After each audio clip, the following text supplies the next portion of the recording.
If you like the video, like it, share it, comment on it. Please do subscribe and hit the bell icon for more notifications. Thank you.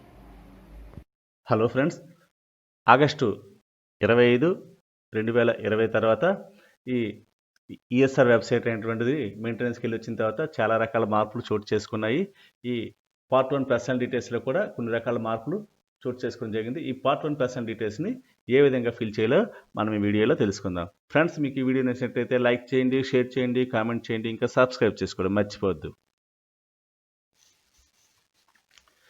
Part 1 personal details అనేటువంటి click చేయగానే ఈ విధంగా employee details, family details, education details, address details, home town details అని 5 రకాలుగా చూపిస్తుంది. అందులో basic details, first employee డీటెయిల్స్లో basic details మనం ఇప్పుడు ఫిల్ చేస్తున్నాం. బేసిక్ డీటెయిల్స్లో మనం ఇక్కడ బేసిక్ డీటెయిల్స్ కనుక చూసినట్లయితే అందులో మన తాలూకా name, surname, HRMS ID, CFMS ID అనేటువంటివి ఆటోమేటిక్గా రావడం జరుగుతుంది. ఇందులో మీ తాలూకా నేము, సర్నేమ్లో ఏవైనా పొరపాట్లు జరిగినట్లయితే ఇక్కడ పార్ట్ 7లో దీన్ని ఎడిట్ చేసుకునే అవకాశం కూడా ఇప్పుడు కొత్తగా కల్పించారు. ఈ నేము, సర్నేమ్ అనేటువంటివి మన తాలూకా హెచ్ఆర్ఎంఎస్ సమిట్లో ఏ విధంగా ఉంటాయో అదే విధంగా ఇప్పుడు ఇక్కడ ప్రస్తుతం రావడం జరుగుతుంది. పొరపాటును ఇందులో తప్పుగా సేవ్ అయి ఉంటే ఈ పార్ట్ 7లో ఎస్ఆర్లో ఏ విధంగా ఉందో ఆ విధంగా ఎడిట్ చేసుకునే అవకాశం కూడా ఉంది. అలాగే మ్యారిటల్ స్టేటస్లో మీ తాలూకా మీకు ఇందులో ఏది అప్లికబుల్లో మీరు దాన్ని అప్లై చేసుకుంటారు. అలాగే caste category other than OC అయితే ఇందులో ఏదైతే అది అప్లై చేసుకుంటారు. ఓసీ వాళ్ళైతే ఇలాగా విడిచిపెట్టేస్తారు. ఆధార్ నెంబర్ డిస్ప్లే అయితే ఆధార్ నెంబర్లో తప్పులుంటే సరి చేసుకుంటారు. డిస్ప్లే కానట్లయితే ఆధార్ నెంబర్ని మీరు మాన్యువల్గా ఇక్కడ మీరు ఎంటర్ చేయవలసి ఉంటుంది. అలాగే మీ తాలూకా date of birth, date of entry into regular service, ఇది కూడా మీ తాలూకా హెచ్ఆర్ఎంఎస్ ఐడి ప్రకారంగా ఆటోమేటిక్గా రావడం జరుగుతుంది. ఇందులో మనం ఏమి కూడా మార్పులు చేయలేం. ఒకవేళ ఇందులో కనుక పొరపాట్లు జరిగినట్లు అనిపిస్తే మీరు ఈ సిఎఫ్ఎంఎస్ హెల్ప్ డెస్క్ ద్వారా దీన్ని మార్పులు మీరు చేసుకోవచ్చు. అలాగే ఇక్కడ కొత్తగా వచ్చింది date of entry prior to government services అని అడిగారు. ఇది కూడా ఆప్షనల్ అనమాట. అంటే మనం ఇవ్వచ్చు, ఇవ్వకపోవచ్చు. అంటే దీని అర్థం ఏంటంటే మనం రెగ్యులర్ సర్వీస్లోకి, ఇక్కడ చూడండి, ఈ రెగ్యులర్ సర్వీస్లోకి రాకముందు, రెగ్యులర్ గవర్నమెంట్ సర్వీస్లోకి రాకముందు టెంపరీగా అంతకు ముందర ఏమైనా గవర్నమెంట్ సర్వీసెస్లో వర్క్ చేసామా, వర్క్ చేసినట్లయితే దాని డేటు, ఒకవేళ ఇది ఇవ్వకపోయినా ప్రాబ్లం లేదు, సేవ్ అవుతుంది. దాని తర్వాత పేరెంట్ డిపార్ట్మెంట్, మీ తాలూకా డిపార్ట్మెంట్ నేమ్ ఏంటి అనేటువంటి దాన్ని ఇక్కడ మీరు సెలెక్ట్ చేసుకుంటారు. అలాగే పోస్ట్ ఇన్ పేరెంట్ డిపార్ట్మెంట్ అని అడుగుతుంది. పోస్ట్ ఇన్ పేరెంట్ డిపార్ట్మెంట్ అంటే మీ తాలూకా ప్రజెంట్ పోస్ట్ ఏంటి, అడుగుతుంది. మీరు స్కూల్ అసిస్టెంట్ అయితే స్కూల్ అసిస్టెంట్ అని, సెకండరీ గ్రేడ్ అయితే సెకండరీ గ్రేడ్ అని, మీ పోస్ట్ ఏదైతే ఆ పోస్ట్ని అప్లై చేస్తారు. కొంతమంది ప్రమోషన్ వచ్చిన వాళ్ళు ప్రస్తుతం పాత పోస్ట్ ఎంటర్ చేయాలా, కొత్త పోస్ట్ ఎంటర్ చేయాలని అడుగుతున్నారు. మీరు ప్రస్తుతం ఏ పోస్ట్లో ఉంటే ఆ పోస్ట్ని మీరు ఇక్కడ ఎంటర్ చేయవలసి ఉంటుంది. అలాగే మీ తాలూకా డీడీఓ కోడ్ అనేటువంటిది కూడా ఆటోమేటిక్గా ఇక్కడ డిస్ప్లే అవుతుంది. ఎంప్లాయీ ప్రెజెంట్ స్టేటస్ అని అడుగుతుంది. ఎంప్లాయీ ప్రెజెంట్ స్టేటస్లో ఈ ఎప్రూవ్డ్ ప్రొబేషనర్ ఈ రెండిట్లో ఏది అప్లై చేసుకోవాలని చాలామంది మిత్రులు అడుగుతున్నారు. ఎప్రూవ్డ్ ప్రొబేషనర్ అంటే ప్రొబేషన్ డిక్లేర్డ్ అని బ్రాకెట్లో ఉంది. అలాగే ప్రొబేషనర్ రెగ్యులరైజ్డ్. ఇక్కడ ఎప్రూవ్డ్ ప్రొబేషనర్ అంటే ఏంటి? ఎప్రూవ్డ్ ప్రొబేషనర్ అంటే మీ తాలూకా ప్రొబేషన్ అనేటువంటిది పూర్తయి, మీకు పోలీసు వెరిఫికేషన్ కూడా పూర్తయి, మీరు ఎస్ఆర్లో ఎంట్రీ అయిపోతే ఎప్రూవ్డ్ ప్రొబేషనర్ అని మీరు ఇక్కడ సెలెక్ట్ చేసుకుంటారు. అలాగే ప్రొబేషనర్ రెగ్యులరైజ్ అంటే పోలీసు వెరిఫికేషన్ అనేటువంటిది కాకుండా ఎస్ఆర్లో ఎంటర్ కాకుండా ఉండేవాళ్ళు ప్రొబేషన్ రెగ్యులరైజ్ అని ఎంటర్ చేసుకుంటారు. అలాగే రిలీజియన్లో ఇందులో మీకు ఏదైతే అప్లికబుల్లో మీరు దాన్ని అప్లై చేసుకుంటారు. అలాగే ప్లేస్ ఆఫ్ బర్త్ అనేటువంటిది మీ తాలూకా అడ్రస్ డీటెయిల్స్ అనేటువంటివి ఇక్కడ మీరు ఇస్తారు. అలాగే లోకల్ స్టేటస్లో మీ తాలూకా స్టేటు, డిస్ట్రిక్ట్, రెవెన్యూ అనేటువంటివి మీ తాలూకా స్టడీ ఎక్కడ అయిందో మీ తాలూకా స్టడీ సర్టిఫికేట్ ప్రకారంగా ఈ లోకల్ స్టేటస్ అనేటువంటి దాన్ని ఇక్కడ మీరు ఫిల్ చేయాల్సి ఉంటుంది. నాన్ లోకల్స్ అయినా సరే ఎవరైనా సరే మీ తాలూకా స్టడీ ఎక్కడైతే అయిందో మీ తాలూకా స్టడీ సర్టిఫికేట్ అనుగుణంగా ఈ లోకల్ స్టేటస్ అనేటువంటిది మీరు ఇక్కడ ఫిల్ చేయాల్సి ఉంటుంది. అలాగే డిఫరెంట్లీ ఏబుల్డ్ అంటే మీరు ఇక్కడ పిహెచ్ కనుక అయినట్లయితే ఇందులో ఏదైతే అప్లికబుల్లో మీరు దాన్ని సెలెక్ట్ చేసుకొని ఇక్కడ పర్సంటేజ్ అనేటువంటి దాన్ని మీరు ఇక్కడ సెలెక్ట్ చేసుకుంటారనమాట. ఒకవేళ ఈ రెండిట్లో మీరు ఇందులో ఏది కూడా కనెక్ట్ అయితే ఇక్కడ నో అని పెడతారు. అలాగే జీపీఎఫ్లో మీరు కనుక జీపీఎఫ్ అయినట్టయితే జీపీఎఫ్ అని ఇక్కడ పెట్టేసుకొని ఇక్కడ ప్రావిడెంట్ ఫండ్ అకౌంట్ నెంబర్ని ఇస్తారు. అదేవిధంగా జెడ్పీపీఎఫ్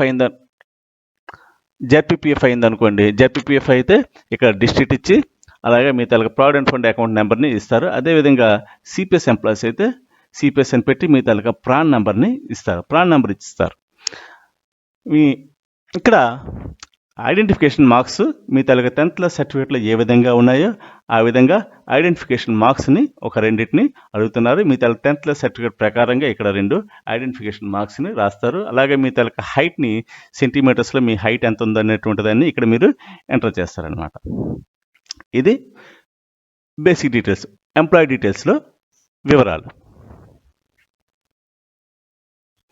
అదేవిధంగా ఫ్యామిలీ డీటెయిల్స్కి వచ్చామనుకోండి.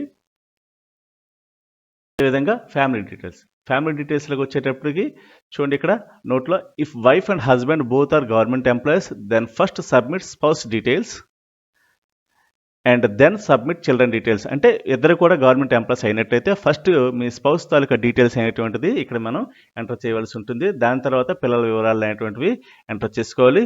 సో ఇక్కడ మీ స్పౌస్ యొక్క నేమ్ రాస్తారు, మీ స్పౌస్ యొక్క నేమ్ రాస్తారు, అదేవిధంగా సర్ నేమ్ రాస్తారు. రిలేషన్షిప్లో ఏంటి స్పౌస్ అయిందనుకోండి, స్పౌస్ రాస్తారు, స్పౌస్ అలైవా డెడ్ అని అడుగుతారు.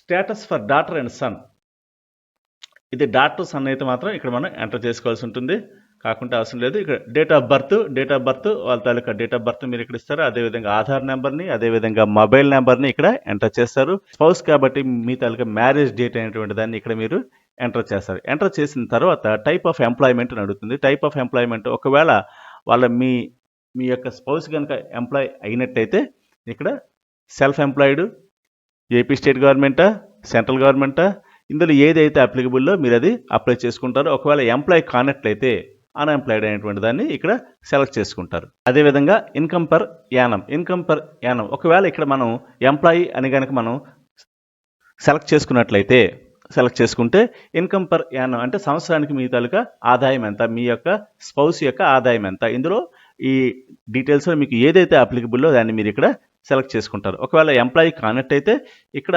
అన్ఎంప్లాయిడ్ అని పెట్టి దీన్ని అలాగా విడిచిపెట్టేస్తారు.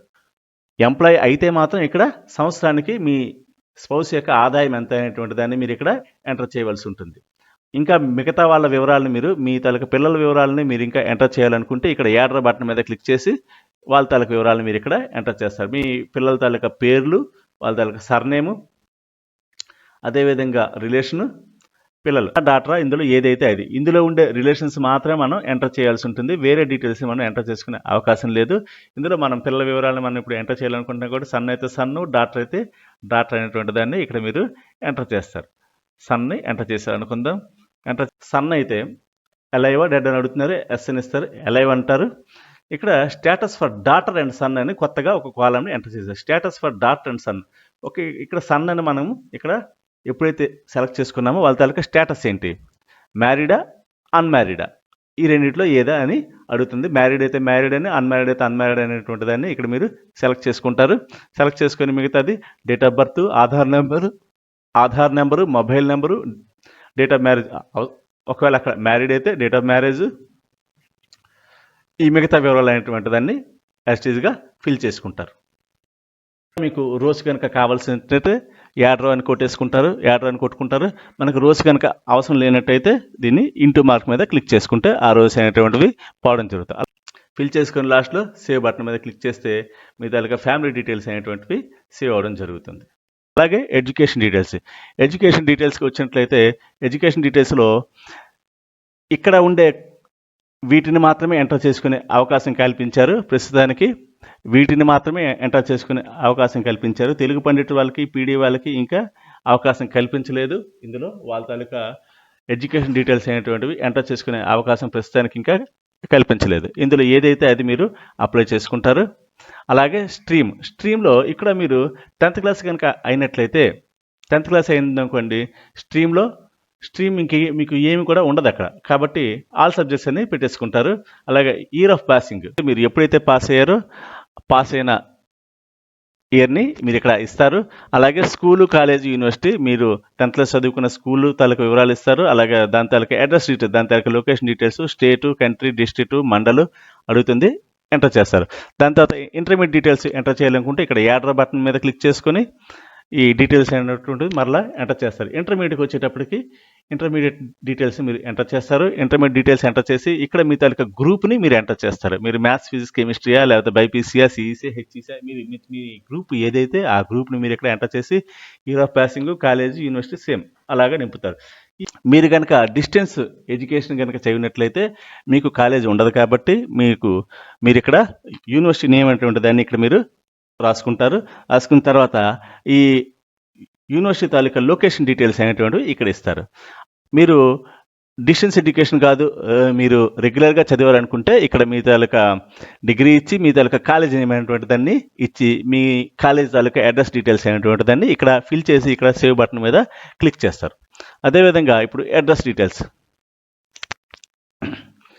డీటెయిల్స్లో మీ తాలూకా పర్మనెంట్ అడ్రస్ని ఇస్తారు. పర్మనెంట్ అడ్రస్ ఇచ్చిన తర్వాత మీ తాలూకా కమ్యూనికేషన్ అడ్రస్ను ఇక్కడ ఇస్తారు. మీకు ఇక్కడ పర్మనెంట్ అడ్రస్, కమ్యూనికేషన్ అడ్రస్ వేరువేరుగా ఉంటే ఇక్కడ వేరువేరుగా ఇస్తారు. ఒకవేళ పర్మనెంట్ అడ్రస్, కమ్యూనికేషన్ అడ్రస్ ఒక్కటే అయింది అనుకోండి, ఈ మధ్యలో click here if communication address is same as permanent address, ఈ రెండు కూడా ఒకటే అయింది అనుకోండి, పర్మనెంట్ అడ్రస్, కమ్యూనికేషన్ అడ్రస్ రెండు కూడా ఒకటే అయితే మీరు ఇక్కడ మధ్యలో క్లిక్ చేసుకుంటారు. క్లిక్ చేసుకుంటే రెండు కూడా ఆటోమేటిక్గా సేవ్ అవుతాయి, ఒకటే అవుతాయి. అలాగే హోమ్ టౌన్ డీటెయిల్స్లో ఇది మన యొక్క మొత్తం సర్వీస్లో దీన్ని 2 సార్లు మాత్రమే మార్చుకునే అవకాశం ఉంది. కాబట్టి హోమ్ టౌన్ డీటెయిల్స్ని ఎంటర్ చేసేటప్పుడు అయితే ఒక విషయాన్ని ముఖ్యంగా గమనించాలి. ఏ ప్రదేశాన్ని అయితే సొంత ఊరుగా భావిస్తున్నామో, జాబ్ వచ్చిన తర్వాత మనం ఏ ప్రదేశంలో అయితే స్థిరపడ్డామో ఆ ప్రదేశాన్ని మనం హోమ్ టౌన్గా మనం డిక్లేర్ చేయవచ్చు అన్నమాట. మనం ఎక్కువగా వాడుతాము. హోమ్ టౌన్ అనేటువంటిది మీరు ఏ ప్రదేశంలో అయితే స్థిరపడ్డారో అది మీ యొక్క పుట్టిన ఊరు కావచ్చు, లేకుంటే మీరు అక్కడ చదువుకునే ఊరు కావచ్చు, లేకపోతే మీరు జాబ్ వచ్చిన తర్వాత మీరు ఏదైనా ఒక ఊర్లో స్థిరపడితే ఆ ప్రాంతం కావచ్చు. ఏ ప్రాంతంలో అయితే మీరు స్థిరపడ్డారో ఆ ప్రదేశం మీ యొక్క హోమ్ టౌన్ అవుతుంది. అది ఏదైనా సరే హోమ్ టౌన్ అనేటువంటిది కేవలం ఎల్టీసీ కోసం మాత్రమే మనం వాడుతాం.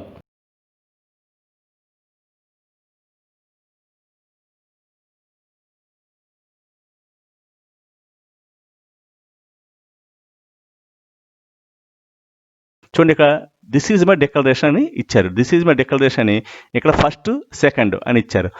ఫస్ట్ అని ఎప్పుడు ఇస్తామంటే ఇంతవరకు మీ యొక్క హోమ్ టౌన్ డీటెయిల్స్ అనేటువంటి మీ ఎస్ఆర్లో ఎంటర్ కాకపోయింటే మీరు ఇక్కడ ఫస్ట్ అని ఇక్కడ మీరు సెలెక్ట్ చేసుకొని మీ యొక్క హోమ్ టౌన్ డీటెయిల్స్ అనేటువంటివి ఇక్కడ మీరు ఫిల్ చేస్తారు. ఒకవేళ హోమ్ టౌన్ డీటెయిల్స్ అనేటువంటివి మీ ఎస్ఆర్లో ఎంటర్ ఆల్రెడీ అయిపోయిన తర్వాత మీరు మీ హోమ్ టౌన్ని మార్చాలనుకుంటే ఇక్కడ మీరు సెకండ్ అనేటువంటి దాన్ని సెలెక్ట్ చేసుకొని మీ యొక్క హోమ్ టౌన్ డీటెయిల్స్ని ఇక్కడ మీరు ఎంటర్ చేసుకుంటారు.